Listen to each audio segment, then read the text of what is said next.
We're heading to the polls, as you saw, and tonight we could either have a new mayor in Corpus Christi or see Joe McComb hold the position for another term. We spoke with our political analyst, Dr. David Smith, to get his thoughts on the race, the keys for each candidate, and who might have the edge as this long day begins.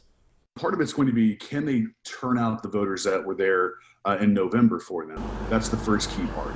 The second's going to be, can they energize those voters? I mean, we've had a number of elections this season, and I think what we're seeing is election fatigue amongst the voters, especially this late in the game. I think the edge really goes to the incumbent.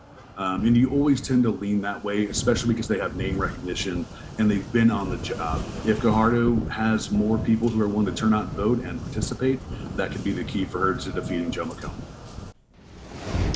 And we have continuing coverage this afternoon on the bond hearing of a man accused and indicted of stabbing a Cal Allen High School football player to death. Chris 6 News reporter Chelsea Torres joins us live now from the county courthouse with the details. Chelsea, I understand the family was pretty distraught about the hearing.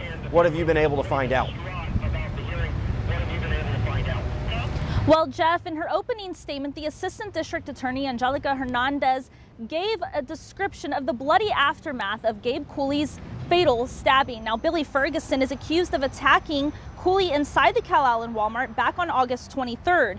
The graphic testimony was presented in an effort to convince Judge Nanette Hassett not to reduce Ferguson's $1 million bond.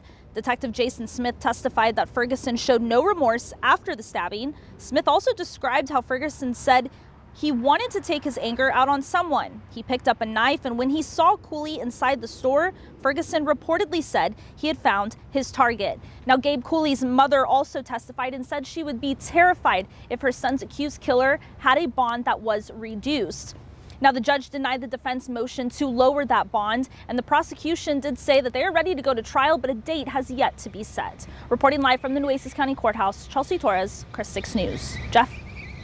Thank you very much, Chelsea. 6 people had to be rescued this morning after their boat overturned just north of the jetties in Packery Channel. The call came in just before 9 this morning. The Corpus Christi Fire Department, Coast Guard, and Nueces County ESD number 2 went out to help. When crews arrived, they found the victims on top of the boat. Coast Guard was able to update the location and give us a better coordinates for the location. We were able to get the subjects out of the water. At this time, it's unclear what caused the boat to overturn, but all 2 children and the 4 adults were rescued safely. We're glad they're okay in that overturned boat incident. And one, you saw, water must have been chilly out there. It's cold outside. Most certainly. Any chance we get a little heat up later in the day, or are we going to stay kind of below the 50s? No, we are already getting that heat across the region right now. In fact, we're looking at our weather bug off in Kingsville, looking at Highway 77, and we're registering 70 degrees out there, a southerly wind at 3 miles an hour. The clouds are breaking up. We're getting some sunshine, and that's providing that warmth that we need. But the cloud coverage is still plentiful across the coastal bend. Where we have the cloud coverage, it's only into the 60s. Here in Corpus Christi, where it's 65, holding on to plenty of cloud coverage, and even a few little sprinkles as well. Overall, not a whole lot of activity. Most of the rainfall is off into the Gulf of Mexico, and it's only light shower activity at this point.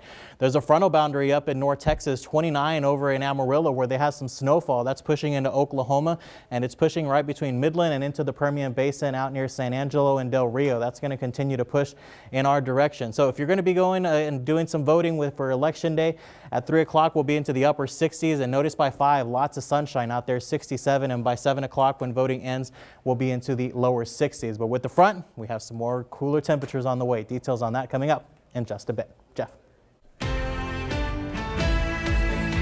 The FDA says Moderna's coronavirus vaccine is safe and highly effective. The FDA has released 54 pages of documents ahead of Thursday's meeting of outside advisors to the agency. According to the report, the vaccine was 94.5% effective, which was assessed at least 14 days after the second dose was given.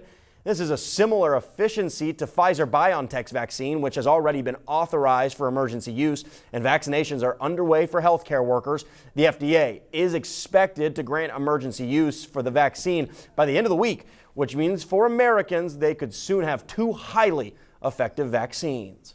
Our campuses are not safe, clearly. And my question is, whose spouse, mother, father, or child is going to have to die for these lawmakers to change? These Houston area teachers say this is not the school year for standardized testing. They say with the ongoing pandemic, they cannot guarantee a safe environment to test in and can't rely on the results. Despite that, Houston ISD says it will follow the Texas Education Agency's decision to administer STAR tests this year, and that the health and safety of its students and faculty are held in the highest standard. However, some teachers still have concerns. Who is held accountable for the teachers, custodians, and bus drivers who continue to encounter COVID-19 positive students and die because we don't have the choice to be physically on campus or not like the students do? Fort Bend County Judge KP George